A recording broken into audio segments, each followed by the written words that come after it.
Hey, friends out there, this is Thursday, October, November 4th, 2021. A stormy day, a stormy morning here in Northern California. It's just about 5:18 in the morning here. And as usual, I'll talk about a couple of different things today. You know, it's important, I believe, not only important, but imperative, essential, vital to understand the difference between the world system, the society, the civilization, the reality, the paradigm that we experience from cradle to grave, and understand the difference between true reality and a fictitious, made up, artificial, unreality.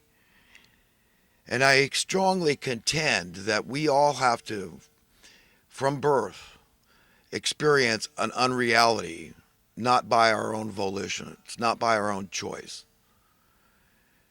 But what we do is that we learn to adapt to it. And we kind of accept this notion that it's we that have the problem because we may not fit in completely. We may have some questions. We may be skeptical. We may, in fact, be cynical, as I am often. And I don't want to be. I really don't. I don't like to mistrust people. And I certainly don't like to be arrogant because, as difficult as it is to confront somebody that you believe is dishonest, it's very unpleasant. It is more difficult to live with condemning somebody. So we're forced, the righteous people of the land are forced to make a very definite decision on how they are going to perceive and look at the situation and the individuals involved in the situation. And I have to, as an egalitarian, a devout egalitarian, I recommend everybody is. It cuts through all the crap, You understand that if you fill your heart with enough love, there's no room for all the other BS. And essentially, that's what it is. My dad used to say that everything is an illusion. And I used to try to argue that point with him that, well, exactly what are you trying to, that's a pretty ambivalent statement, ambiguous statement, nebulous statement. What exactly do you mean? I mean, there's some substance, there's some reality somewhere here, you know. But, more and more I kind of understand that really the world that we're forced to endure from birth, it's crammed down our throats. We don't get a choice in this matter, is one that's made of whole cloth. It's just a lie. It's a fabrication from the get-go. And it harkens back to the teachings of Christ when he said that the ruler of this world is basically evil. It is the top evil dog, the grand poobah, the mastermind, the grand puppeteer. Whatever you want to refer to this prince of darkness as, that's the mentality, that's the caliber, that's the spirit thereof. It's a hater of humanity. So it separates itself from humans as inferior, dehumanizes humans. It's a hater of humans, this spirit. And that's a world that we're forced to contend in, that you're hated just because you're a human being and you're more beautiful than the fallen creatures that continue to resist God's will being established on earth. Now, these are people that know the difference and they choose to be evil. Because there's a whole slew, an army, a multitude of people out there that are just hapless minions, lackeys, bootlickers that just go along because they say, I know which side my bread is buttered on. End of story. I know what's pragmatic. Don't try to teach me I'm a learned man. I mean, I may just be this or that or the next thing, but I'm protecting the current established system, the status quo, and the trajectory of the social economic system. And it's evil, friends. It's evil. There is plentiful, simple, not only cheap, but free solutions to all of humanity's problems, the big ones especially. We talk about war and hunger and homelessness, poverty.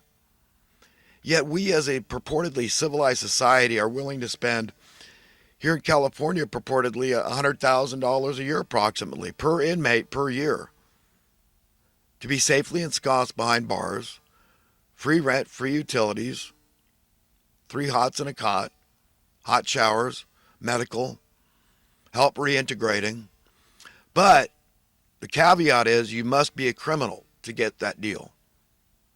So you got to be a murderer or a rapist or a thief or a child molester or some such thing. A criminal. A bad guy. Because if you're just a misfit that can't cope, can't contend in this crazy ass world that's set up by absolute madmen, I can't pronounce the term, just insane people, patently insane people.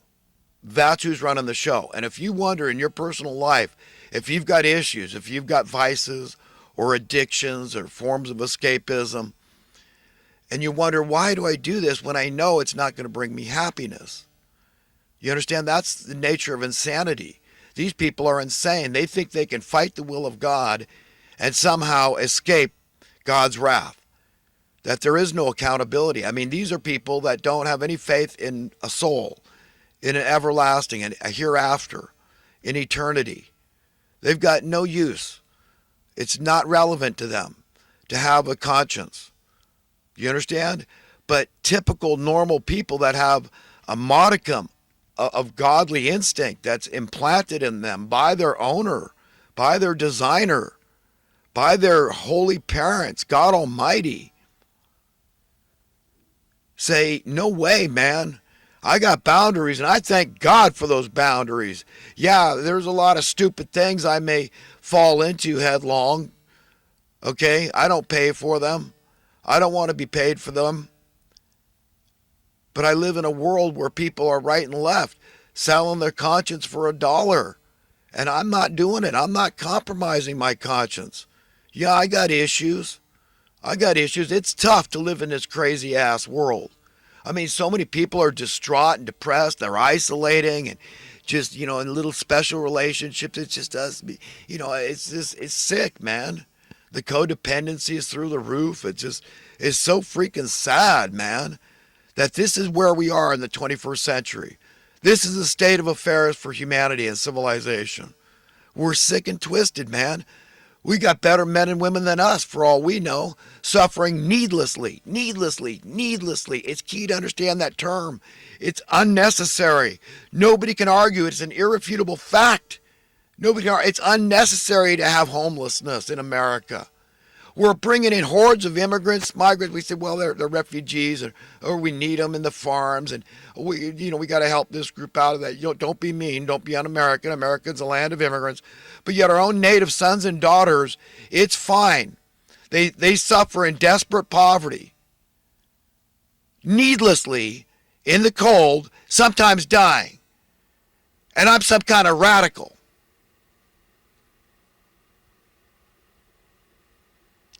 A little kid can say, you're right. And you do the homework, you look at the statistics, and you find out that there's no shortage of housing. We can house every homeless man, woman, and child in America and have 90% of the vacant available housing left over, not including hotels and motels. So there's no housing shortage at all. That has nothing to do with why we have homelessness. Not to mention the $50 billion subsidy, housing subsidy, welfare, through HUD, the Housing Authority, Section 8, to pay the housing costs, the rent, for the poor people that can't afford to pay their own rent.